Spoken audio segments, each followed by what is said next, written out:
రాష్ట్ర ప్రజలందరికీ నా నమస్కారాలు, అభినందనలు. ఈరోజు ఒక బాధతో, ఒక ఆవేదనతో ఈ ప్రెస్ కాన్ఫరెన్స్ ద్వారా మేము ముందుకు వస్తున్నాను. నిన్ననే రాష్ట్ర ప్రభుత్వం కేబినెట్ మీటింగ్ పెట్టి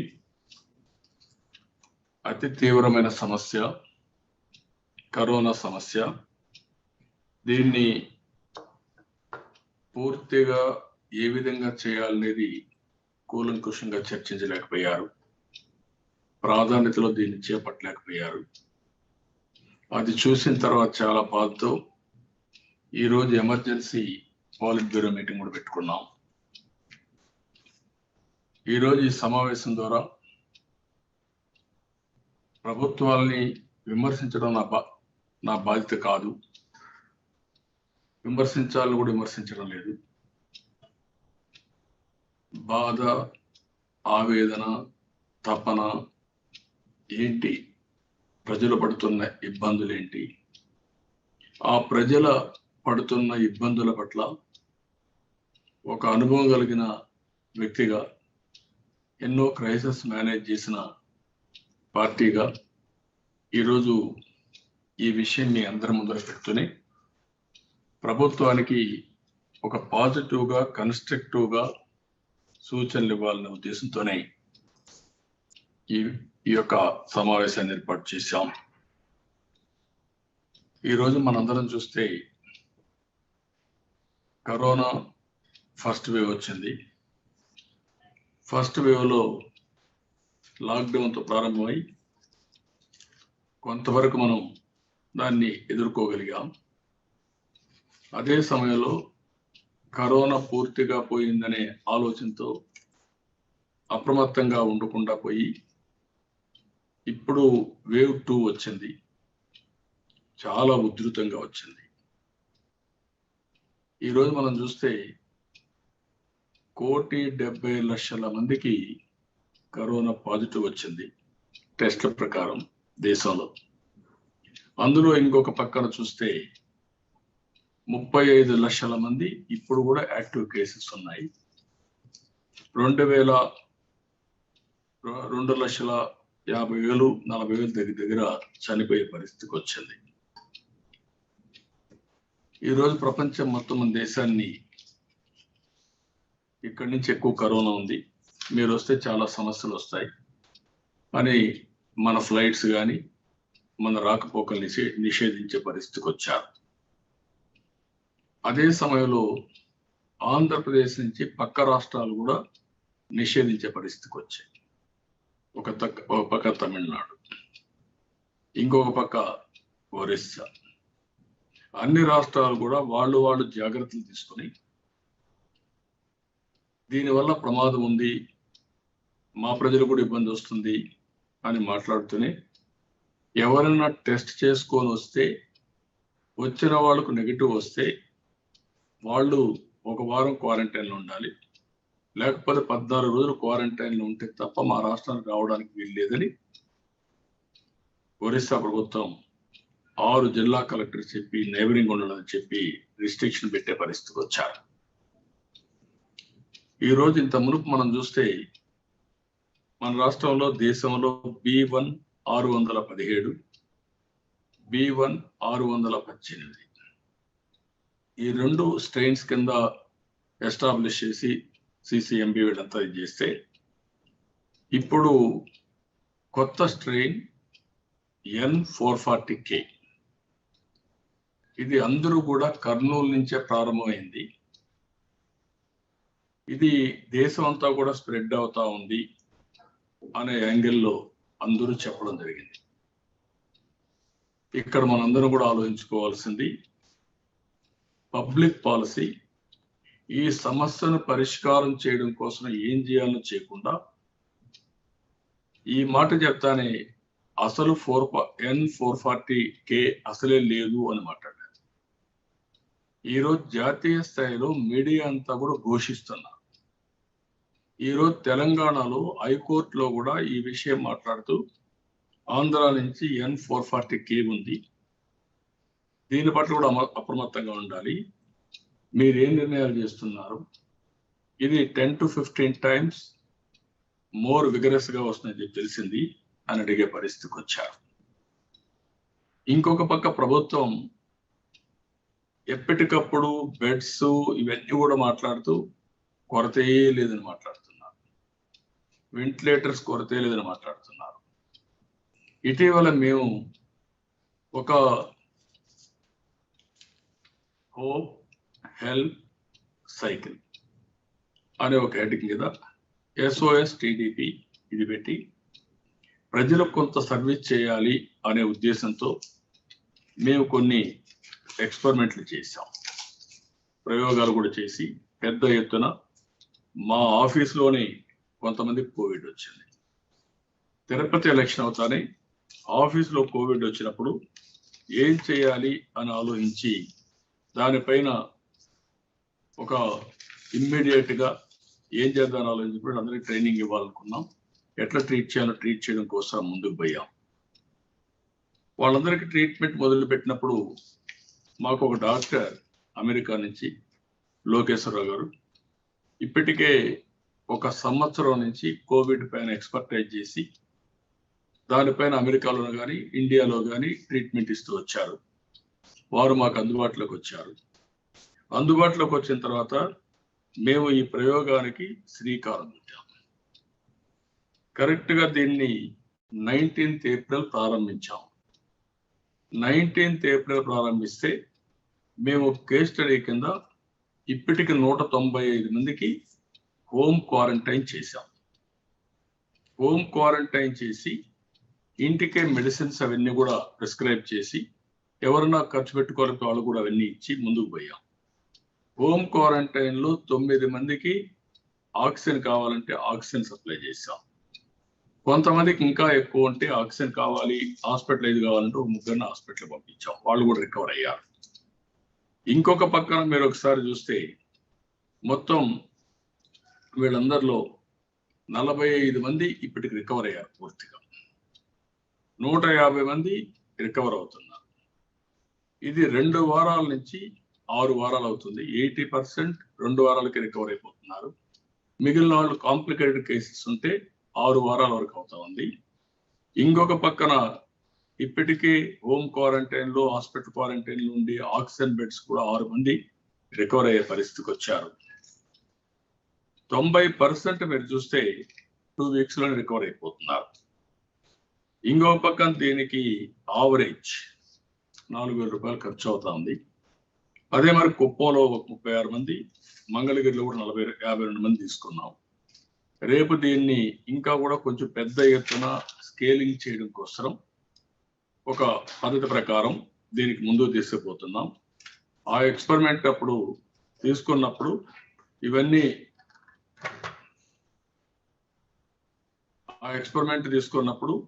దీన్ని ముందుకు తీసుకుపోతూ దీన్ని ఇది చేయడం కోసం ముందుకు పోతున్నాం.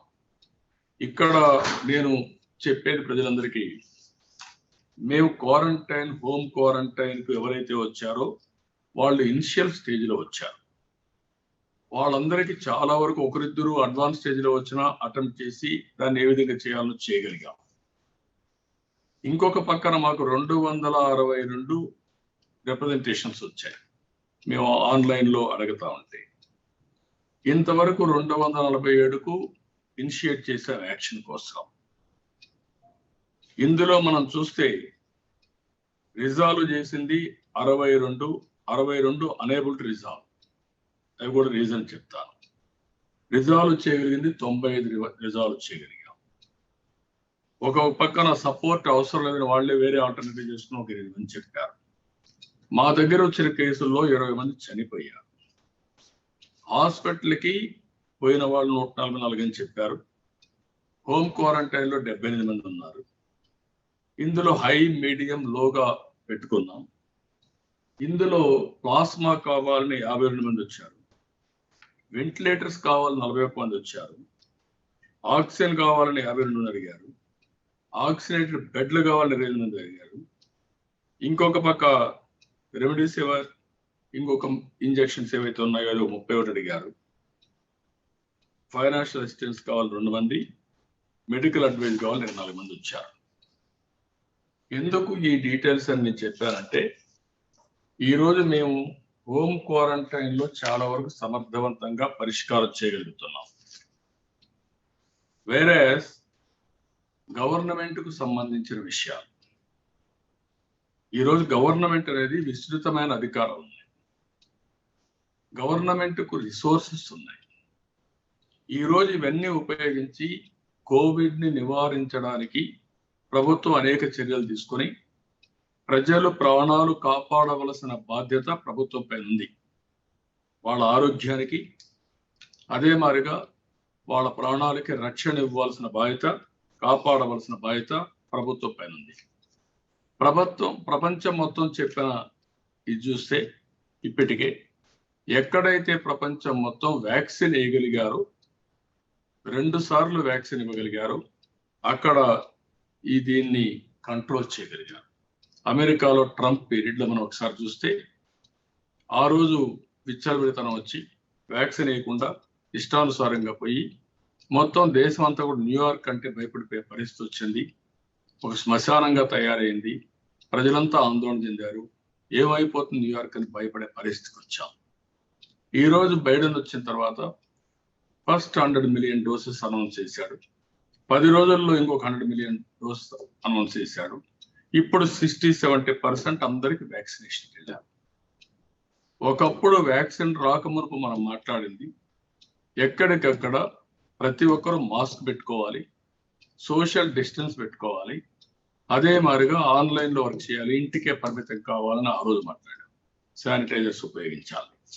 ఈ రోజు టాప్ ప్రియారిటీ మన ఆర్థిక వ్యవస్థ బాగుండాలన్నా, మన ప్రాణాలు కాపాడుకోవాలన్నా, డిసీజ్ని, ఈ వైరస్ని, కోవిడ్ని కంట్రోల్ చేయాలన్నా వ్యాక్సిన్ అందరికి ఇవ్వాల్సిన బాధ్యత ఉంది. ఒక పక్క ఫ్రంట్ లైన్ వారియర్స్ కింద ఉన్నాం, అది ఇస్తానే అందరికి కూడా ఇవ్వాలి. గవర్నమెంట్ ఆఫ్ ఇండియా ముందు 60 సంవత్సరాల పైన ఉన్నారు, తర్వాత 45-60 అన్నారు. ఇప్పుడు వాళ్ళు కూడా 45 కంటే కూడా లోపల వాళ్ళకి ఇవ్వాలి, మేము 45 పైన వాళ్ళకి సప్లై చేస్తాం, మిగిలిన మీరే కొనుక్కోమని వాళ్ళు చెప్పారు. 50% మేము ఇస్తాం, 50% మీరు చేయమని చెప్పారు. ఇక్కడ పబ్లిక్ పాలసీ వచ్చినప్పుడు నిన్న రాష్ట్ర ప్రభుత్వం ఎంత బాధ్యత లేకుండా వాళ్ళ క్యాబినెట్ లో 33వ ఐటమ్ పెట్టుకున్నారు.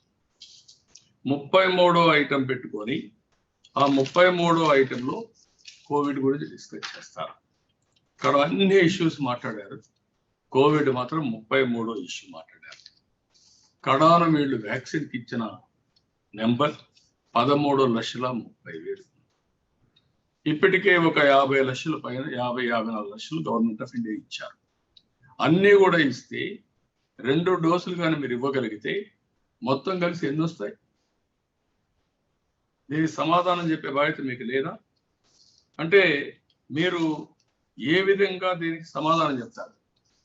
ఈరోజు ఇంకొక పక్కన మనం చూస్తా ఉంటే దీనికి 45 కోట్ల రూపాయలు మీరు కేటాయించారు. 45 కోట్ల రూపాయలు పెట్టి ఈరోజు మొత్తం అందరికీ వ్యాక్సిన్ వేస్తామనే విధంగా మీరు మాట్లాడితే, ఈరోజు దుబారా ఖర్చులు 100,000 కోట్ల రూపాయలు మీరు ఖర్చు చేస్తూ, అదే సమయంలో ప్రజల ప్రాణాలు కాపాడడానికి వ్యాక్సిన్ ఇవ్వడానికి మీనమేషాలు లెక్కేస్తున్నారు మీరు. ఇప్పటికే కేరళలో 28 క్యాబినెట్ మీటింగ్ పెట్టి 1 కోటి మందికి ఆర్డర్ ఇచ్చారు. తమిళనాడులో 28 క్యాబినెట్ మీటింగ్ పెట్టి తమిళనాడు గవర్నమెంట్ 1,50,00,000 ఆర్డర్ ఇచ్చారు. కర్ణాటక ప్రభుత్వం 1 కోటికి ఆర్డర్ ఇచ్చారు. మహారాష్ట్ర అయితే మొత్తం మేము వ్యాక్సినేషన్కి వెళ్తామని మాట్లాడే పరిస్థితికి వచ్చారు. ఇవన్నీ మనం చూసినప్పుడు 1 కోటి వ్యాక్సిన్స్ కావాలంటే, వేయాలంటే 2 డోసులు 800 కోట్లు అవుతుంది. అదే 2 కోట్ల మంది కవర్ చేయాలని 16.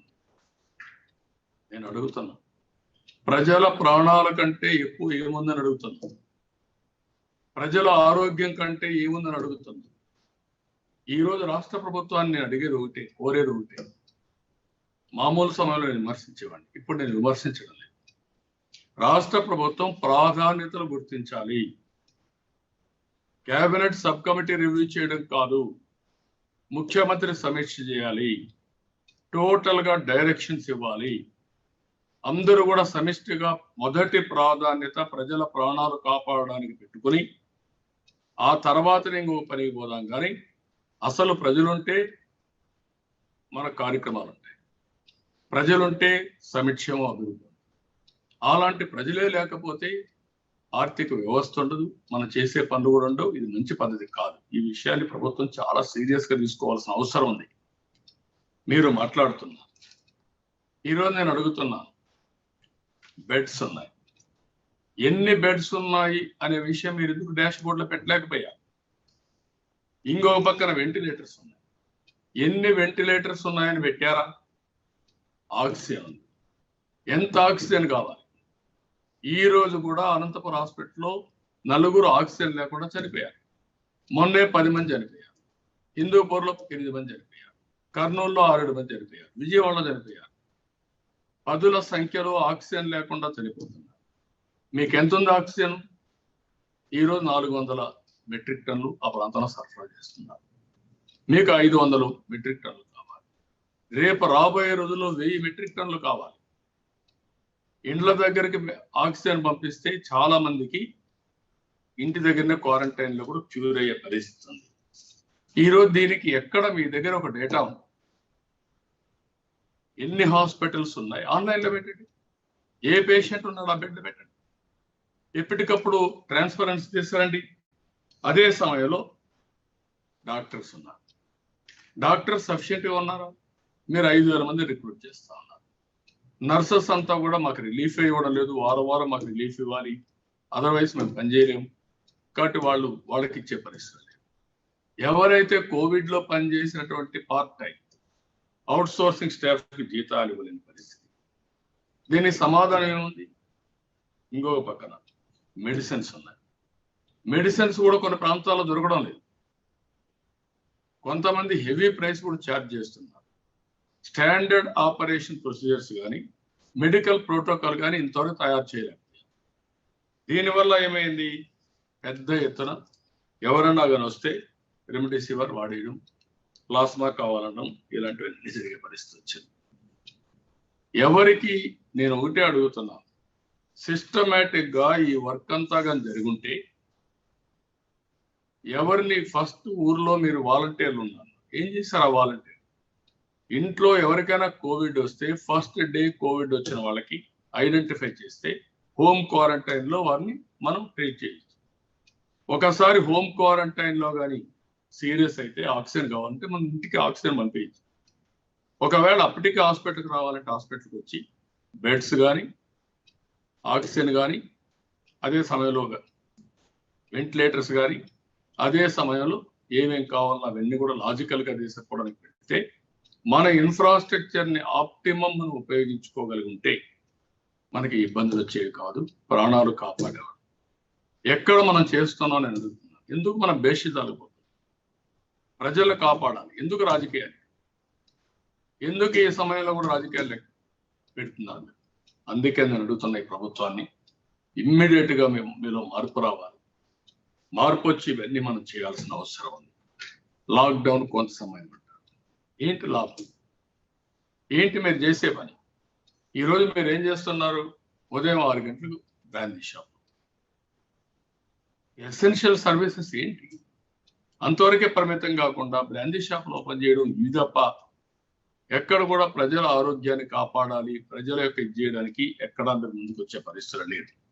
నేను గవర్నమెంట్ ఆఫ్ ఇండియాను కోరుతున్నా, రాష్ట్ర ప్రభుత్వాలు కోరుతున్నా, ఈరోజు మనం అందరం కూడా ఈ చైన్ ని బ్రేక్ చేయాలంటే ఒక లిమిటెడ్ టైం లాక్డౌన్ టోటల్ గా పెట్టి అక్కడి నుంచి మీరు ఎక్కడికక్కడ సిస్టమేటిక్ గా వ్యాక్సిన్ ఇవ్వడం, ఉండే ఇన్ఫ్రాస్ట్రక్చర్ ని ఎన్యూమరేట్ చేయడం, ఆక్సిజన్ ని ప్రాపర్ గా సప్లై చేసే మెకానిజం ఎస్టాబ్లిష్ చేయడం, అన్నింటికంటే ముఖ్యంగా ప్రజల ఆరోగ్యాన్ని, ప్రజల ప్రాణాలని కాపాడే భరోసా ప్రభుత్వం తీసుకోవాల్సిన అవసరం ఉంది.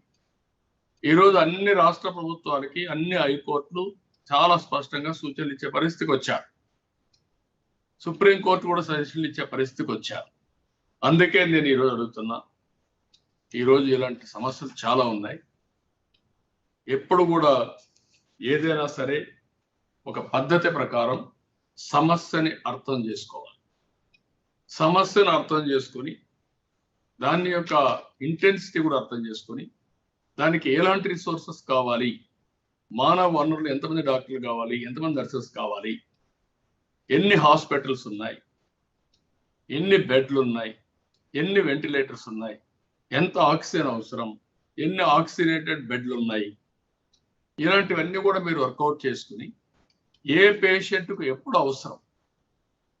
ఈరోజు మీరు చేసే పనికి కొంతమంది అవసరమైన వాళ్ళకి హాస్పిటల్ ఇస్తారు, దాన్ని అనలైజ్ చేయలేకపోతున్నాం. అదే ఇనిషియల్ స్టేజ్లో వాళ్ళని అనలైజ్ చేసుంటే, ఇంటి దగ్గరనే వాళ్ళకి కానీ ట్రీట్మెంట్ ఇచ్చుంటే వాళ్ళ హాస్పిటల్లో ఆ బెడ్ ఇంకొకరికి వస్తుంది. అదే సమయంలో ఇంకొక కూడా హాస్పిటల్ కూడా సేఫ్ ఏం కాదు. ప్రజలకు మనం నచ్చ చెప్పగలిగితే, ప్రజలను ఎడ్యుకేట్ చేయగలిగితే, ఇంటి దగ్గరైనా సరే మేము మీకు అండగా ఉంటా ఉంటే చాలా వరకు స్పష్టత వచ్చేది. ఒకప్పుడు కాల్ సెంటర్ ఉంది, 2000 డెస్క్తో కాల్ సెంటర్ ఉంది, రియల్ టైం డాష్ బోర్డ్ ఉంది. అవన్నీ ఉండుంటే ఈరోజు ఆన్లైన్ టెలిమెడిసిన్ ఈజీ అయిపోయింది. ఒకసారి టెలిమెడిసిన్ ఆన్లైన్లో వచ్చినప్పుడు వాళ్ళ దగ్గర ఆక్సిజన్ పెట్టి ఉంటాయి, ఎప్పటికప్పుడు ఆక్సిజన్ చూసుకుంటారు. తగ్గితే ఇమీడియట్గా మనం ఆక్సిజన్ పంపేయచ్చు, అప్పుడు కూడా ప్రాబ్లం ఉంటే హాస్పిటల్ షిఫ్ట్ చేయొచ్చు. ఈ విధంగా చేయకుండా ఎక్కడికక్కడ పద్ధతి లేకుండా చేసే పరిస్థితి వచ్చారు. ఎంతమంది చనిపోతున్నారో లెక్కలేదు. కోర్టులు అడుగుతున్నాయి ప్రభుత్వాన్ని, ఎంతమంది చనిపోతున్నారు, శ్మశానంలో ఎంతమందికి ఫ్యూనరల్ చేశారో లెక్కలు చెప్పని అడిగే పరిస్థితికి వచ్చారు. నేను ఇక్కడ అడిగితే దాన్ని రాజకీయం అంటారు కాబట్టి నేను ఆ విషయాలకు పోవడం లేదు, నేను రాజకీయమే చేయడం లేదు. నేను అడిగేది ఒకటే అడుగుతున్నా ఈ ప్రభుత్వాన్ని. ఈరోజు మేము క్యాబినెట్ మా యొక్క పాలిట్ బ్యూరోలో కూడా చాలా ఆవేదన, బాధ, దీనివల్ల చాలా సమస్యలు వస్తుంది.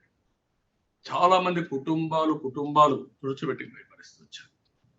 కొంతమంది పెద్దవాళ్ళందరూ చనిపోయి చిన్నపిల్లలు మిగిలే పరిస్థితి వచ్చారు. ఇప్పుడు మనం ఫస్ట్ వేవ్ చూసాం, 60 years పైన వాళ్ళకి వచ్చింది. సెకండ్ వేవ్ చూసాం, 30 years 20 years వరకు వస్తా ఉంది. థర్డ్ వేవ్ లో నిపుణులు చెప్పేది 18 years లోపల ఉండే పిల్లలకు కూడా వస్తుంది, అది కూడా తొందరలో వస్తుందని.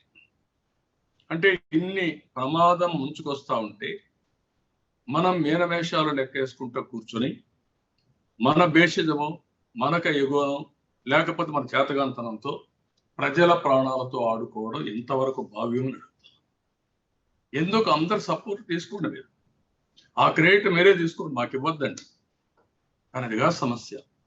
ప్రజల ప్రాణాలు కాపాడదాం, వాళ్ళ ఆరోగ్యాన్ని కాపాడదాం. ఇంకొక పక్కన ఆర్థికంగా చితికిపోతున్నారు, చాలా మందికి ఉపాధి లేదు. ఇంకొక పక్క పండించిన పంటలకు గిట్టుబాటు లేదు. ఇంకొక పక్క నిత్యావసర వస్తువుల ధరలు కానీ, అదే మరి జీవన ప్రమాణాలు విపరీతంగా పెరిగిపోయే పరిస్థితి. ఏది చూసినా పరిస్థితి అన్ని పెరిగిపోయి చాలా బాధపడే పరిస్థితి వస్తాం. దీనికి అన్నిటికీ మూల కారణం మళ్ళీ కరోనా. దాన్ని నియంత్రణ చేయగలిగితేనే ఈ సమస్య పరిష్కారం అవుతుంది. నేను అడుగుతున్న స్ట్రైట్ క్వశ్చన్ ఈ ప్రభుత్వాన్ని, ఎందుకు మీకు భేషజం, ఎందుకు డే 1 ఈ కరోనా వ్యాక్సిన్స్ ఏవైతే ఉన్నాయో, కోవాక్సిన్ కానీ, కోవిషీల్డ్ కానీ, ఇంకా ఏవైతే వచ్చాయో అవన్నీ కూడా ఎందుకు రిజర్వ్ చేయలేకపోయారు? వాళ్ళు కూడా తయారు చేసిన తర్వాత ఫస్ట్ కమ్ ఫస్ట్ సర్వ్డ్ ఇస్తారు తప్ప మనకు ముందేమంటే ఇచ్చే పరిస్థితి లేనప్పుడు ఎందుకు మీరు చేయలేకపోయారు? ఇవన్నీ మనం చేసే తప్పుల వల్ల ప్రజలు ప్రాణాలు పోగొట్టుకునే పరిస్థితిలో ఉన్నారు. కొన్ని వీడియోస్ చూస్తే చాలా బాధ వస్తుంది, ఆవేదన వస్తుంది. మనం ఇంత నిస్సహాయంలో ఏంటిని బాధ వేస్తుంది. కన్న తండ్రిని కడపటి చూపులు చూసుకోలేకుండా పోయిన వాళ్ళు, కడాన నీళ్లు పోస్తే ఏమవుతుందని భయపడిపోయే పరిస్థితి రావడం, కొంతమంది నాకు కరోనా వచ్చింది గోడ పైగా బిల్డింగ్ ఎక్కి దూకేయడం, ఇవన్నీ చూసినప్పుడు ఈ విధంగా నాకైతే ఏంట్రా ఇవన్నీ, మనం కూడా ఈ సమాజంలో భాగం, ఇవన్నీ జరగడం ఏంటి అనే ఆవేదన, బాధ ఉంది. నేను ఒకటే ఈ ప్రభుత్వాన్ని కోరుతున్నా, ఇప్పటికైనా భేషజాలొద్దు. నేనేదో కావాలని చెప్పి మిమ్మల్ని విమర్శించడం కోసం విమర్శించడం లేదు. మీకు అనుభవంతోనో లేకపోతే ఏదన్నా కానీ ఈరోజు మీరు కింది వాళ్ళకు అప్పచెప్పి వాళ్ళు చేసేస్తారనుకుంటున్నారు, కానీ అది జరగదు. ఎందుకంటే ఎవరైతే నాయకుడు ఉంటాడో నాయకుడి దగ్గర నుంచి క్షేత్రస్థాయిలో లాస్ట్ మైల్లో ఉండే ఫ్రంట్ లైన్ వారియర్ దగ్గర నుంచి ఎవరైతే కరోనా బాధితుల వరకు ఒకటే మెసేజ్ వెళ్ళాల్సిన అవసరం ఉంది. అప్పుడే దీని తీవ్రత ప్రజలకు అర్థమవుతుంది. ప్రజలు కూడా దీన్ని అర్థం చేసుకుని సహకరిస్తారు. లేకపోతే మనం చాలా ఇబ్బందులు పడే పరిస్థితి వస్తుంది. నేను అందుకనే మా మీటింగ్ ద్వారా మేము ఒకటే ఆలోచించాం. ఇమ్మీడియట్ గా లాక్డౌన్ ప్రకటించి ఏదైతే ఈ చైన్ ఉందో కంటిన్యూగా పెరిగిపోతుందో దీన్ని బ్రేక్ చేయాలి. ఫస్ట్ ఇది బ్రేక్ కావాలి. బ్రేక్ అయిన తర్వాత ఇమ్మీడియట్ గా 18 సంవత్సరాల నుంచి అందరికీ ఎలిజిబుల్ పర్సన్స్ అందరికీ వ్యాక్సిన్ ఇవ్వాలి. వన్స్ ఈ వ్యాక్సిన్ వార్ ఫుటింగ్ లో ఇస్తే అది 1600 కోట్లు అవుతుందా, 2500 కోట్లు అవుతుందా, ఎంతైనా పర్వాలేదు. ఇది వర్త్ స్పెండింగ్. అమెరికాలో కొన్ని దేశాల్లో, లండన్ లో కూడా ఇది బాగా చేశారు, ఇంగ్లాండ్ లో చేశారు. దానివల్ల మంచి ఫలితాలు వచ్చాయి. అది ఇమ్మీడియట్ గా చేయాల్సిన అవసరం ఉంది. ఇది అయిన తర్వాత ఎక్కడికక్కడ హాస్పిటల్ అంతా కూడా ఎన్యూమరేట్ చేయాలి. అదే మరి డాక్టర్లు, నర్సులు, పారామెడికల్ స్టాఫ్ అందరినీ రిక్రూట్ చేసుకోవాలి. టెస్ట్లు, ఎక్విప్మెంట్, ఇవన్నీ కూడా ఎక్విప్మెంట్ కానీ మనుషులు కానీ వీళ్ళందరినీ చేయాలి. ఇవన్నీ చేయాలంటే మళ్ళీ అవసరాన్ని బట్టి ఎక్కడికక్కడ రేషనలైజేషన్ జరగాలి. దాన్ని డిపార్ట్మెంట్, ముఖ్యమంత్రి అందరూ కూర్చొని కరెక్ట్ గా చేసి దానిపైన వీళ్ళు ముందుకు పోవాల్సిన అవసరం ఉంది. ఇంకొక పక్కన ఎవరైతే చనిపోయారో వాళ్ళందరినీ మనం మీరు చెప్పిన ప్రకారం బీమా కానీ, అంత్యక్రియల ఖర్చులకు ఇచ్చే 15,000 రూపాయలు కానీ, వాళ్ళని గౌరవప్రదంగా ఈరోజు కట్టెలు కూడా దొరకకుండా పచ్చి కట్టెలతో కాల్చే పరిస్థితి వస్తున్నారు. రేట్లు కూడా విపరీతంగా పెంచేసే పరిస్థితికి వస్తున్నారు. చాలా సమస్యలు వస్తున్నాయి. చాలా మంది దీనివల్ల ఉపాధి లేదు. చాలా మంది ప్రైవేటు స్కూల్స్ లో పనిచేసే టీచర్లు కావచ్చు, భవన నిర్మాణ కార్మికులు కావచ్చు, ఇంకో పక్క కూలి పని చేసుకునే పేదవాళ్ళు కావచ్చు, వీళ్ళంతా కూడా ఇబ్బంది అవుతున్నారు. కొంతమంది కరోనా వచ్చి మెడిసిన్స్ డబ్బులు పెట్టుకోలేకపోతున్నారు. కొంతమంది మెడిసిన్స్ డబ్బులు పెట్టుకోలేకుండా పోవడమే కాకుండా కరోనా వచ్చిన బలహీనపడిపోయి తిండి కూడా లేకుండా బాధపడే పరిస్థితి వస్తుంది. అలాంటి వాళ్ళని టాప్ ప్రియారిటీలో పెట్టుకొని మనం ఆదుకోవాల్సిన అవసరం ఉంది. అదే మాదిరిగా జర్నలిస్టులు కూడా అన్ని రాష్ట్రాల్లో చేశారు. కేంద్రం కూడా చెప్పింది ఫ్రంట్ లైన్ వారియర్స్ గా వాళ్ళు కూడా మనం డిక్లేర్ చేయాలి. వేరే మార్గం లేదు. ఈ విషయం మీరు గుర్తుపెట్టుకోవాల్సిన అవసరం ఉంది. ఇంకో పక్క వ్యవసాయ ఉత్పత్తులు ధరలు రావడం, అదే సమయంలో నిత్యావసర వస్తువుల ధరలు నియంత్రణ చేయడం, మద్యాన్ని కూడా నియంత్రణ చేయడం, ఇవన్నీ చేసి రాష్ట్రాన్ని కాపాడే బాధ్యత ప్రభుత్వం తీసుకోవాల్సిన అవసరం ఉంది. లేకపోతే ప్రజలు ఇంకా హెవీ ప్రైస్ పే చేసే పరిస్థితి వస్తుంది. మళ్ళీ చెప్తున్నా, బాధ ఆవేదనతో చెప్తున్నా, తెలుగుదేశం పార్టీ ఎంతవరకు మేము చేయగలుగుతామో మాకుండే లిమిటెడ్ వనరుల్లో SOS TDP పెట్టుకున్నాం. హోప్, హెల్ప్, సైకిల్ కింద పెట్టుకొని ఈ 3 కూడా ఏ విధంగా చేయాలనో వర్కౌట్ చేశాం. గర్వంగా చెప్తున్నా 195 మందిని ఆన్లైన్ ట్రీట్మెంట్ ఇచ్చాం. అందరూ కూడా సేఫ్ అయ్యారు. ఇంకా దీన్ని రేపు మా జనరల్ బాడీ మీటింగ్ కూడా పెట్టుకొని అక్కడ కూడా ఈ విషయాన్ని చర్చించి వాళ్ళందరూ కూడా ఇన్వాల్వ్ చేయబోతున్నాం. ఆ తర్వాత ఎంత మందికి వీలైతే అంతవరకు సహాయం చేయాలని అదే మరి దాతలు కూడా అడుగుతున్నాం. మీరు కూడా ఒక పేషెంట్కి 3,000, 4,000 అయితే మీరు ఆ డబ్బులు ఇవ్వండి. ఒక మనిషికి ప్రాణం ఇవ్వండి. మనం కష్టకాలం ఉన్నప్పుడు మనకు కష్టాలు ఉన్నాయి. అదే సమయంలో ఎవరైతే చేయగలిగే శక్తి ఉందో వాళ్ళందరూ ఒకరినో, ఇద్దరినో, ముగ్గురినో, 10 మందిని ఆదుకునే బాధ్యత మనం తీసుకోవాల్సిన అవసరం ఉంది. ఎవరికైనా సమాజమే మనం గుర్తింపు ఇచ్చింది. అలాంటి సమాజం క్లిష్ట పరిస్థితుల్లో ఉన్నప్పుడు, ఇబ్బందుల్లో ఉన్నప్పుడు సాటి మానవుడిగా మన బాధ్యత తిరిగి ఈ సమాజానికి పే చేయాల్సిన అవసరం ఉంది. దానికి ముందుకు రావాల్సిందిగా మరొక్కసారి అందరినీ కోరుకుంటున్నాను. ఈరోజు మా కేబినెట్, మా యొక్క పాలిట్ బ్యూరోలో కూడా చాలా డీటెయిల్ గా చర్చించినప్పుడు అందరూ కూడా ఆవేదన. అదే సమయంలో కొంతమంది చనిపోయారు. ఈరోజు మా పార్టీలో మీరు ఒకసారి చూస్తే సబ్బా హరి చనిపోయారు. కాగితం వెంకట్రావు చనిపోయారు. ఈ విధంగా చాలా మంది ఈరోజు మా పార్టీ కుటుంబ సభ్యుల్ని పోగొట్టుకునే పరిస్థితికి వచ్చాం. ప్రజలు చనిపోయారు. అదే మరి కింద స్థాయిలో నాయకులు చనిపోయారు. చాలా మంది ప్రాణాలు అన్ని పార్టీల వాళ్ళు కూడా చనిపోయారు. వాళ్ళందరికీ ఎవరైతే చనిపోయారో వాళ్లకు మా పార్టీ తరఫున కూడా ప్రగాఢ సానుభూతి తెలియజేస్తూ వాళ్ళ ఆత్మకు శాంతి కలగాలని భగవంతుని ప్రార్థిస్తూ వాళ్ళ కుటుంబ సభ్యులు కూడా నా ప్రగాఢ సానుభూతి తెలియజేస్తున్నాం. కొంతమందితో మాట్లాడగలుగుతున్నాం, కొంతమందితో మాట్లాడలేకపోతున్నాం. ఈరోజు మనందరి పరిస్థితి మన ప్రాణాలు మనం కాపాడుకుంటూ వేరే వాళ్ళ ప్రాణాలు కాపాడే పరిస్థితికి వచ్చాం. ఇది చాలా బాధమైన పరిస్థితి. ఏదో ఒక తుఫాను లేకపోతే ఒక వరద వచ్చినప్పుడు అందరూ కూడా పోయి సహాయం చేసే పరిస్థితి వస్తుంది. ఇది ప్రతి ఒక్కరికి వచ్చిన ఇబ్బంది. బయట పోలేం, ఫ్రీగా తిరగలేం. అదే సమయంలో మనం ఎక్కడున్నా మనకు కూడా వచ్చే పరిస్థితి వస్తూ ఉంది. ఇలాంటి క్లిష్ట సమయంలో ప్రభుత్వాలు అనేటివి చాలా బాధ్యత ఉంటుంది. బాధ్యతతో చేయాల్సిన అవసరం ఉంది. నేను కేంద్రాన్ని రాష్ట్ర ప్రభుత్వాలు కోరుతున్నా, మీరు కొన్ని పనులు చేస్తారు, కొన్ని పనులు రాష్ట్ర ప్రభుత్వాలు చేస్తారని కాకుండా అవసరమైతే కేంద్రం రాష్ట్రాలు రెండు కలుపుకొని ఒక బాధ్యత తీసుకొని ఈ దేశంలో కరోనా నుంచి ఎట్లా బయటపడాలి, ప్రజల ప్రాణాలు ఎట్లా కాపాడాలి, ఇంకొక పక్కన ప్రజల ఆరోగ్యాన్ని ఏ విధంగా కాపాడాలి, మళ్ళీ గాడి తప్పిన ఈ యొక్క ఆర్థిక వ్యవస్థను ఘాట్లో ఎట్లా పెట్టాలి, ఉపాధి రైతులకు అందరికీ సమస్యలు ఉన్నాయి. అవన్నీ మళ్ళా మనం ఘాట్లో పెట్టాల్సిన అవసరం ఉంది. దీనికి అందరూ కూడా సహకరించాలని, పాజిటివ్గా ఆలోచించాలని మరొకసారి కోరుకుంటూ ప్రజలందరికీ విజ్ఞప్తి చేస్తున్నాం. మీరు ఇమ్మీడియట్ గా కరోనా లక్షణాలు ఎక్కడ కనపడినా ఇమ్మీడియట్ గా మీరు స్పందించి డే 1 నుంచి మీరు కానీ మీకు నచ్చిన డాక్టర్ దగ్గర సంప్రదించి కరోనా పైన ట్రీట్మెంట్ తీసుకుంటే మీరు సేఫ్ అవుతారు, హోమ్ క్వారంటైన్ బాగుపడతారు, బయటపడతారు. లేకుంటే 4-5 రోజులు పోయిన తర్వాత ఒక్కొక్కసారి all of a sudden collapse అయిపోతున్నారు. ఈ విషయం మీరు గుర్తుపెట్టుకోవాలి. బాగున్నట్టు ఉంటుంది. ఈ రోజు మధ్యాహ్నం ఏంటంటే మా ట్రస్ట్ తరఫున చల్లపల్లిలో ప్రిన్సిపల్ 50 సంవత్సరాలు, ఇప్పుడే మా CEO చెప్తున్నాడు.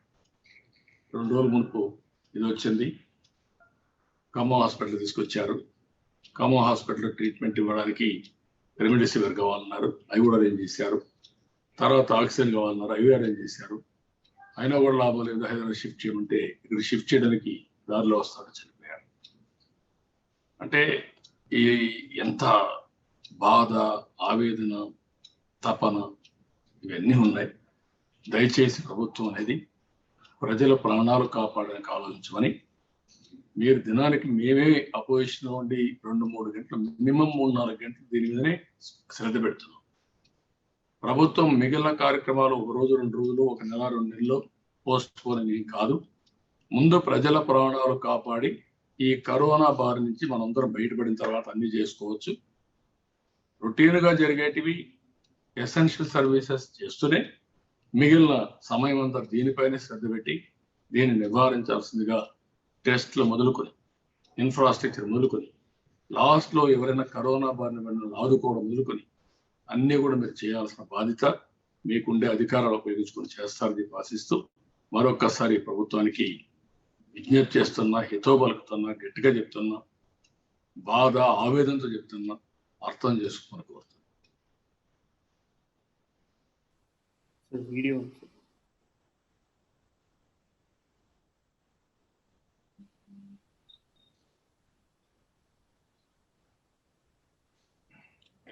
ఇది కాదు, ఇంకోటి, ఇది కాదు, ఇంకోటి ఉంది లేదు, అది కాదా, బ్లూ కలర్ వచ్చింది, అదేనే ముందుది, ఇదిగా.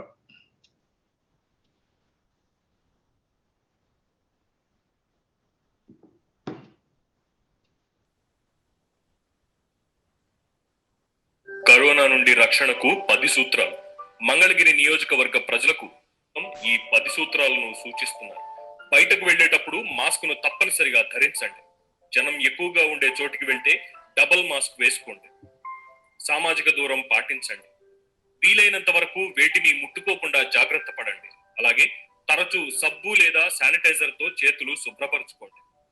ప్రతిరోజు వ్యాయామం చేయండి. దాంతో పాటు రోగనిరోధక శక్తి పెంచే ఆహారం తీసుకోండి. సాధ్యమైనంత వరకు ఇంట్లోనే ఉండండి. బయటకు వెళ్తే అన్ని జాగ్రత్తలు తీసుకోండి. కరోనా వ్యాక్సిన్ 2 డోసులు వేయించుకోండి. ఏదైనా ఎమర్జెన్సీ వచ్చే ముందే తెలిసిన హాస్పిటల్ లేదా డాక్టర్ తో ముందే మాట్లాడి ఉంచండి. జ్వరం, దగ్గు, జలుబు లాంటివి ఒక్కరోజు కంటే ఎక్కువ ఉంటే వెంటనే ఐసోలేట్ అయిపోయి కరోనా టెస్ట్ చేయించుకోండి. ఏదైనా ఎమర్జెన్సీ అయ్యి మీకు బెడ్స్, మందులు, ఆక్సిజన్ దొరకకపోతే కంగారు పడకండి. మీకు అండగా తెలుగుదేశం ఉంది. మీ నారా లోకేష్ గారు ఉన్నారు. ట్విట్టర్ ద్వారా @JTDPకి #SOSTDP అని ట్వీట్ చేయండి. తెలుగుదేశం పార్టీ ప్రారంభించిన hope.help వేదిక ద్వారా సాయం అందుకోండి. కేవలం ట్విట్టర్ ద్వారా మాత్రమే కాదు, స్థానిక తెలుగుదేశం నేతలను సంప్రదించడం ద్వారా కూడా కరోనా సాయాన్ని అందుకోండి. లేదా తెలుగుదేశం పార్టీ మంగళగిరి కార్యాలయాన్ని సంప్రదించండి. మంగళగిరి నియోజకవర్గ ప్రజలారా, ఎల్లప్పుడూ మీ శ్రేయస్సుకై తప్పించే నారా లోకేష్ గారు సూచించిన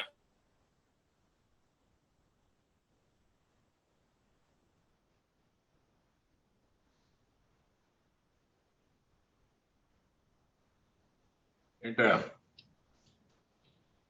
చూడయా శ్రీనివాస్, ఎవరు చూస్తున్నారా?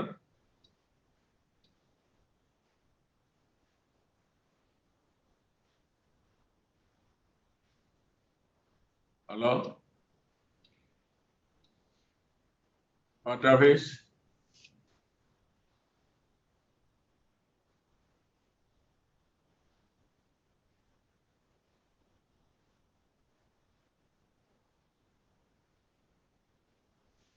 చూడ ఓకే, క్వశ్చన్స్ పెట్టండి. లాస్ట్ లో నేను పంపించాను శ్రీనివాస్ నీకు.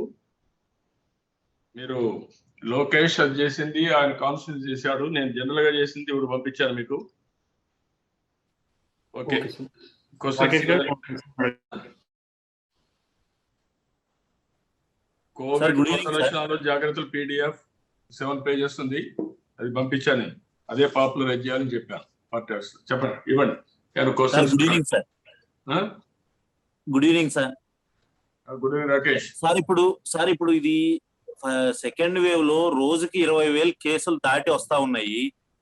మళ్ళీ N440K ఒకటి, మళ్ళీ ఒకటి థర్డ్ వేవ్ ఒకటి. ఈ విధమైన సిచ్యువేషన్ ఉంటే 18 ఏళ్లు దాటిన వాళ్ళకి ఇప్పట్లో వ్యాక్సిన్ వేయడం కుదరదు, అక్టోబర్ నవంబర్ అవుతుందని రాష్ట్ర ముఖ్యమంత్రి, రాష్ట్ర ప్రభుత్వం చెప్తా ఉన్న పరిస్థితి సార్. నేనేమంటానంటే ఇది పూర్తిగా నిర్లక్ష్యం. బాధ, ఆవేదన, తపన, నిస్సహాయతతో చెప్తున్నా. ఇది కరెక్ట్ అప్రోచ్ కాదు. ప్రపంచం అంతా కూడా ఫస్ట్ వేవ్ లో చాలా సఫర్ అయిన దేశాలు. దాంతో అప్పటికి వ్యాక్సిన్ లేదు. అక్కడి నుంచి ప్రతి ఒక్క దేశం కూడా వ్యాక్సిన్ ఎప్పుడెప్పుడు వస్తుందా అని ఆశించే పరిస్థితికి వచ్చారు.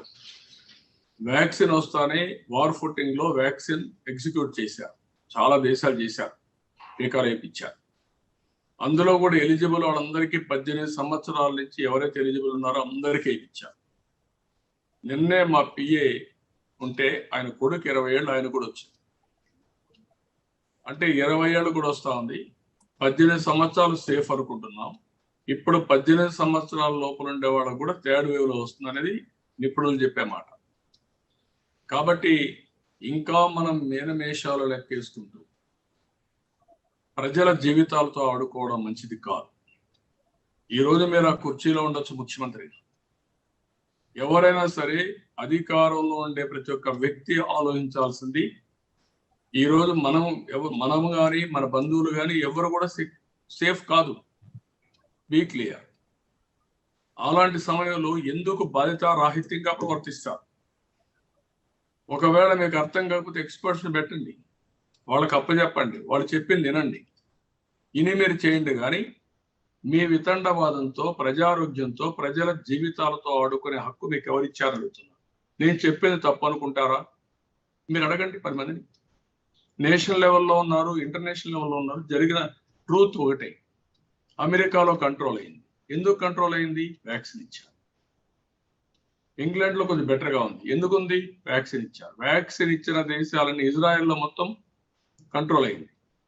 ఎక్కడైతే ఏ దేశంలో అయితే వ్యాక్సిన్ పూర్తిగా ఇంప్లిమెంట్ చేశారో వాళ్ళకి రాదని కాదు, మళ్ళీ వస్తుంది. వచ్చినా కూడా మైల్డ్గా వచ్చింది. టోటల్గా క్యూర్ అయినప్పుడు ఎవరికి రాదు. ఈ చైన్ని బ్రేక్ చేయాలంటే ఒకే మార్గం, వ్యాక్సిన్ తప్ప వేరే మార్గం లేదు. దీన్ని ఉధృతంగా మీరు అన్నారు ఇప్పుడు N440K 10 to 15 times ఇదిగా ఉంది. ఇది కొన్ని కుటుంబాలకు వస్తే కుటుంబం వచ్చేస్తా ఉంది విత్ ఇన్ నో టైం. అలాంటివి వచ్చినప్పుడు మనం జాగ్రత్తలు తీసుకోకపోతే హెవీ ఎడ్యుకేషన్ జరగాలి. నేను అందుకే ఇది కూడా చూపించమన్నాను మీకు. ఆ పాంప్లెట్ కూడా వేస్తే మీరు కూడా వేస్తారా? అది సప్లై చేస్తా, మా వాళ్ళు మిస్ అయ్యారు. ఇప్పుడే మీటింగ్ అయి వచ్చారు, నీకు చెప్పను కూడా చెప్పాను. మా వాళ్ళకి ఇది ఉంది, దాన్ని ఏమని చెప్పాం.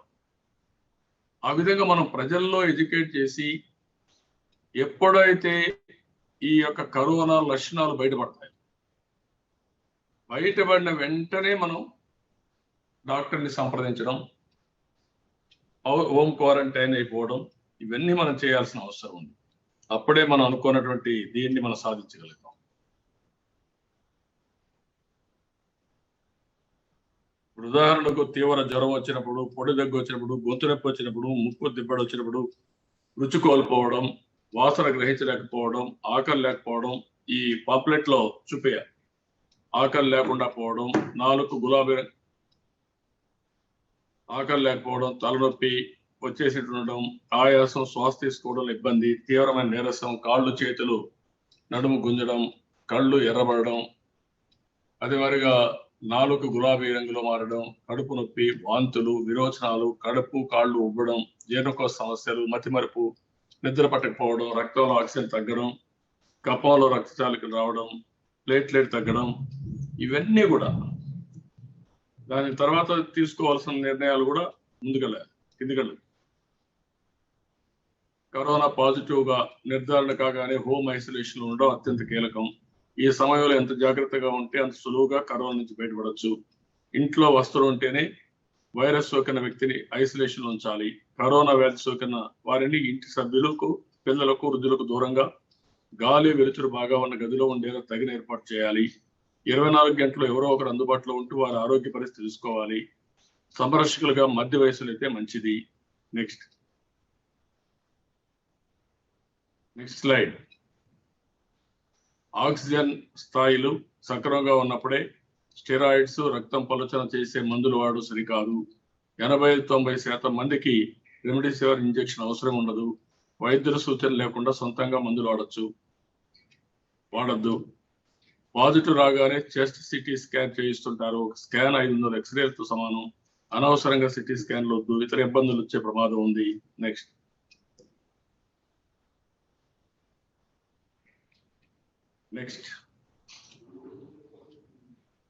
అంతేనా?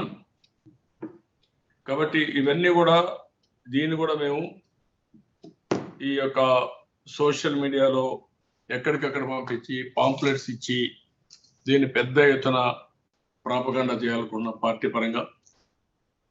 ఇది అవసరమైతే నేను ఎన్ఆర్ఐస్ కూడా మాట్లాడి వాళ్ళని కూడా సపోర్ట్ అడిగి ఇంకా ఆక్సిజన్ ఏ విధంగా చేయగలుగుతాం అవి కూడా వర్కౌట్ చేస్తున్నాం. మా బాధ్యత కింద మేము చేస్తాం. ప్రభుత్వానికి ఉండే విస్తృతమైన అధికారాలు, అదే మరి వనరులు, అవన్నీ కూడా ప్రజల వనరులు. ప్రజల ప్రాణాల కోసం, ప్రజల ఆరోగ్యం కోసం ఖర్చు పెట్టాల్సిన అవసరం ఉంది, వెచ్చించాల్సిన అవసరం ఉంది.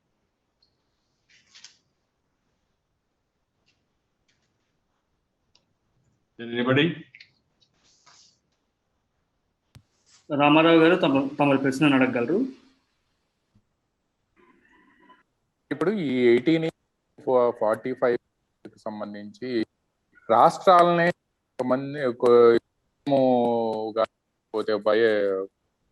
భారత్ బయోటెక్ కొనుక్కోరు కదా సార్. అలా స్టేట్ గవర్నమెంట్సే చేయడానికి కదా, కర్ణాటక రాష్ట్ర కానీ వీళ్ళందరూ ఆర్డర్స్ ప్లేస్ చెప్పి అలా మనం స్టేట్ గవర్నమెంట్ కూడా దానికి ఇస్తారు కదండి. కానీ మన రాష్ట్రంలో 13 lakhsకే ఆర్డర్. అదే తప్ప అంటున్నాను. 13 లక్షలు ఏ మూలకి సరిపోతాయని అడుగుతున్నా. దేనికోసం ఇచ్చారని అడుగుతున్నా. 1 కోటి వ్యాక్సిన్స్ కర్ణాటక ఇచ్చారు, 1,50,00,000 తమిళనాడు ఇచ్చారు, 1 కోటి కేరళ ఇచ్చారు. వాళ్ళందరూ మహారాష్ట్ర అయితే మొత్తానికి కడతామని ముందుకు పోయారు. ఇప్పుడు కేంద్రం రాష్ట్రం ఈ యొక్క కోవిడ్ ని నివారించే బాధ్యత తీసుకోవాలంటే ఒకటే మార్గం, vaccine vaccine vaccine, no other way. Once vaccine ఇచ్చి ఫుల్గా కవర్ చేస్తే ఆటోమేటిక్గా దీని నుంచి బయటపడే పరిస్థితులు వస్తాయి. ఒకవేళ వచ్చిన ప్రమాదం. ఇప్పుడు ఏమంటున్నారు, ఎవరైతే వ్యాక్సిన్ తీసుకున్నారో ఏజ్డ్ అయినా వాళ్ళు సేఫ్గా ఉంటారు, పిల్లలు వ్యాక్సిన్ తీసుకోకుండా ఉంటారు కాబట్టి వాళ్ళకు ఇబ్బంది వస్తుందని సైంటిస్టులు చెప్పే పరిస్థితికి వచ్చారు. ఎయిర్లో కూడా వస్తుందనే పరిస్థితికి వచ్చారు, ఎయిర్ బార్న్ అని కూడా చెప్తున్నారు. కాబట్టి ఇవి చాలా సీరియస్ ఇష్యూస్ ఇవన్నీ. ఒకసారి బాధ ఏంటంటే ఏమి మనం ఈ రాజకీయాల్లో ఉండి మనం ప్రజల ప్రాణాలు కాపాడలేకపోతున్న బాధ తప్ప ఇంకోటి కాదు. నేను అందుకే ప్రభుత్వాన్ని కోరుతున్నా, గట్టిగా అడుగుతున్నా, మీనవేషాలు వద్దు. కేంద్రం కూడా అన్ని ప్రభుత్వాలతో సంప్రదించి వాళ్ళు వీళ్ళు కలిసి ప్రజల ప్రాణాలు కాపాడే బాధ్యత, అవసరమైతే రిసోర్సెస్ పూల్ చేసుకుందాం. రాష్ట్రం కేంద్రం ఒక రేషియో పెట్టుకొని పూల్ చేయండి. పూల్ చేసి మొత్తం సమస్యను పరిష్కారం చేసే దిశగా అందరూ పోతే మంచిది. రవిచంద్ర గారు తమ ప్రశ్నను అడగగలరు. Good evening sir. Sir, N440K గురించి మీరు చెప్తున్నారు, కానీ నిన్న ఒక అధికారి చెప్తున్నారు 2020లోనే N440Kని మేము గమనించామని చెప్తున్నారు. మరొక విషయం ఏంటంటే, ఇప్పుడు కరోనా కట్టడిలో భాగంగా ఈ రోజు నుంచి కర్ఫ్యూ కూడా రాష్ట్ర ప్రభుత్వం అమలు చేస్తుంది. ఉదయం 12 గంటల నుంచి తెల్లవారు 6 గంటల వరకు చేస్తుంది. ఈ చర్యలు కరోనాను కట్టడి చేయడంలో కొంచెం సరిపోతాయి అంటారా? నేను ఏమంటానంటే, కేంద్రం రాష్ట్రం మొత్తం అందరూ కలిసి టోటల్ గా కొన్ని లాక్డౌన్ ఎందుకు పెట్టారు, టోటల్ లాక్డౌన్ ఎందుకంటే ఈ చైన్ అనేది బ్రేక్ కావాలి. ఫాస్ట్ గా 3,70,000 80,000 కేసులు దేశంలో వస్తున్నాయి. మన దగ్గర 20,000 కేసులు వచ్చాయి. మొన్న అనంతపురం కలెక్టర్ అయితే మేము టెస్ట్ చేయడం లేదు, గవర్నమెంట్ చెప్పారు మాకు, ఇప్పుడు టెస్ట్ చేయొద్దండి రిజల్ట్స్ వచ్చే వరకు అని చెప్పారు. నేను చేయలేదని చెప్పాడు. అంటే దాన్ని బట్టి దెర్ ఈస్ ఎనఫ్ టెస్టింగ్ కూడా చేయాలి. ఈరోజు తెలంగాణ హైకోర్టు చెప్పింది 1,00,000 తప్పకుండా మీరు చేయాలి అని చెప్పే పరిస్థితికి వచ్చారు. ఇక్కడ నేను ఏమంటున్నానంటే N440K లేదని మీరు అంటున్నారు. అందరూ కూడా మేధావులు అందరూ చెప్పేది 2020లో వచ్చినా అది ఇంకా ప్రివైల్ అయి ఉంది, అది పవర్ఫుల్ అంటున్నారు. 15-20 టైమ్స్ అంటున్నారు. దాన్ని ఎస్టాబ్లిష్ చేయమంటున్నారు. ఈరోజు హైకోర్టు కూడా మాట్లాడారు, ఢిల్లీలో కూడా మాట్లాడారు. All media is talking, YouTubes are talking, intellectuals are talking. ఎందుకు మనకు బేసిజం? ఒక ఆంధ్రప్రదేశ్ లో ఉందని చెప్పడం లేదు, అంతా వెళ్ళిపోతాను. ఆ విషయాలు వీళ్ళు గుర్తుపెట్టుకోవాల్సిన అవసరం ఉంది. That is where I'm saying, serious issue వచ్చినప్పుడు సీరియస్ అప్లికేషన్ ఆఫ్ మైండ్, అందరూ కలిసి సీరియస్ గా ఆలోచిస్తే తప్ప ఈ సమస్య పైన బయటపడే పరిస్థితి ఉంది. ఏదో నన్ను విమర్శిస్తే మీకు లాభం వస్తుంది అనుకున్నారు, అది ఊరికే. మొన్న కూడా అదే కదా జరిగింది, ఇంటర్మీడియట్ ఎగ్జామ్స్. ఎందుకు అంత పట్టుదల ఏంటి? వ్యక్తిగతంగా మనకేంటి ప్రతిష్ట ఏంటి? ప్రజల ప్రాణాల కంటే, ప్రజల ఆరోగ్యం కంటే ఏముంది మనకు కావాల్సింది? వాళ్ళ యొక్క ప్రాణాలకు, వాళ్ళ యొక్క ఆరోగ్యానికి మనం ఒక ట్రస్టీ మాత్రమే. మనకు బాధ్యత కలిగిన వ్యక్తులు మనం అది చేయాలి. అది చేయకుండా ఊరికే మాట్లాడేసి వాళ్ళు వల్నరబుల్ గా పెడతాం, డిస్టేజ్ అయిపోతాం అంటే మంచిది కాదు. That is what I'm saying. Conclude చేయండి. నేను ఒకటే ప్రభుత్వాన్ని కోరుతున్నా, ఇమ్మీడియట్ గా మీరు ఏదైతే ఈ కరోనా పైన నేను కొన్ని సూచనలు ఇచ్చాను, వ్యాక్సిన్ పైన రాజీ లేదు, అందరికీ వ్యాక్సిన్ ఇప్పించే బాధ్యత 18 సంవత్సరాలు పైబడిన అందరికీ. ఏదో కేంద్రానికి ఒక లెటర్ రాస్తే అయిపోతుంది కాదు, దీనిపైన బాధ్యత తీసుకోవాలి.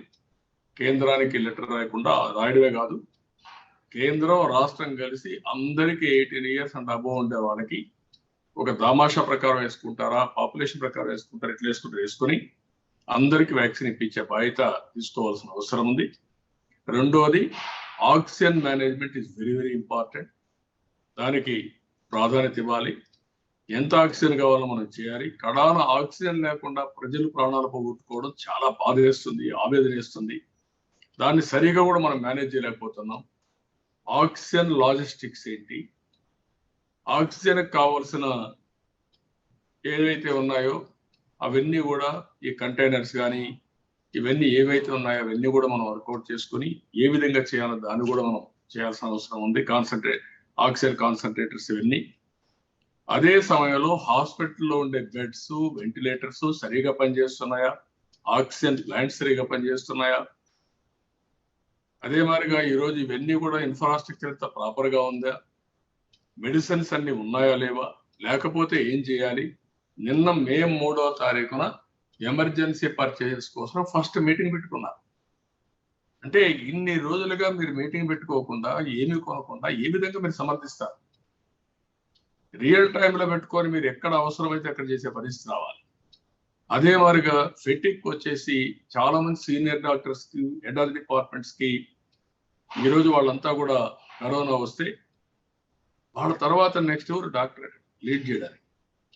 అదే మాదిరిగా వీళ్ళకు వారానికి ఒకసారి ఇవ్వకపోతే వీళ్ళు కూడా ఫెటిక్ వచ్చి వీళ్ళు కూడా పడిపోతే ఏమవుతాం? ఇలాంటివన్నీ స్టాండర్డ్స్ అన్ని ఎస్టాబ్లిష్ చేయాలి. ఏదో ఒక రోజు అయితే 24 గంటలు పనిచేస్తాం, ఒక వారం అయితే వారం అంతా పనిచేసి మళ్ళీ సెలవు తీసుకుంటారు. ఇది కంటిన్యూగా వస్తా ఉంటే దీన్ని చేయకపోతే ప్రాబ్లం వస్తుంది. ఇవన్నీ రేషనలైజ్ చేయాలి. మనకుండే ఇన్ఫ్రాస్ట్రక్చర్ ఏముంది, సమస్య ఎంత ఉంది, ఏ విధంగా చేస్తే ఈ సమస్య పరిష్కారం చేయగలుగుతాం దానిపైన ప్రభుత్వాలు ఆలోచించుకొని దానికి ఒక ప్రణాళిక తయారు చేయాలి, మెటిక్యులస్ గా ఎగ్జిక్యూట్ చేయాలి, దాన్ని మానిటర్ చేయాలి. ఎవరైతే ముఖ్యమంత్రి ఉంటాడో, లీడర్ ఆఫ్ ది టీమ్, అతను ఈ బాధ్యత తీసుకోవాలి. నేను తీసుకోకుండా ఎందుకోగా నాకు అర్థం కాదు. ఎందుకు ఆ బేసిస్? ఇది మీ బాధ్యత. ఇది మీకు మామూలుగా కాదు, ప్రాథమికంగా ఈ రోజు ఇలాంటి ఇబ్బంది ఉన్నప్పుడు, ప్రజలు ఈ మాదిరిగా ఘోషిస్తా ఉన్నప్పుడు, భయపడిపోయే ఆందోళన ఉన్నప్పుడు మనం అందరం కలిసి వాళ్ళు కాపాడడం కోసం ప్రయత్నం చేయాల్సిన బాధ్యత ఉంది. ఇవన్నీ చేస్తేనే రైతులకు గిట్టుబాటు ధర వస్తుంది, నిత్యావసర వస్తువుల ధరలు నియంత్రణ చేసే పరిస్థితి వస్తుంది. అదే సమయంలో చాలా మంది ఇబ్బందుల్లో సర్వస్వాన్ని కోల్పోయిన కుటుంబాలు వస్తున్నాయి, వాళ్ళకి ఆదుకోవాలి. అదే మరి కొంతమందికి ఈ మందులు వాడిన తర్వాత రికవర్ అయినా తిండి కూడా లేని వాళ్ళు చాలా మంది ఉన్నారు. అలాంటి వాళ్ళని ఆదుకోవాలి. కడాన కరోనాతో చనిపోతే ఆనరబుల్ గా వాళ్ళందరికీ వీడుకోలేవలేని పరిస్థితి వచ్చింది, అంత్యక్రియలు చేయలే పరిస్థితి వచ్చింది. వాళ్ళకు కూడా చేయాల్సిన అవసరం ఉంది. ఇవన్నీ కూడా మీరు ఎప్పటికప్పుడు ఒక పాలసీ కింద తీసుకొని ఏ విధంగా కాపాడడం కోసం మీరు ముందుకు పోవాల్సిందిగా నేను కోరుతున్నా. మేము ఆ పొజిషన్లో ఉన్నాం. మాకు ఎంతవరకు వీలైతే అంతవరకు మేము కూడా చేస్తున్నాం. దానికంటే మించి మీరు చేసే మంచి కార్యక్రమాలకు అన్నిటికీ సహకరించడానికి మేము సిద్ధంగా ఉన్నాం. దయచేసి ప్రభుత్వం ఆ దిశగా ఆలోచించాల్సిందిగా మరొకసారి ప్రభుత్వాన్ని కోరుతున్నాం. థ్యాంక్ యూ అన్న.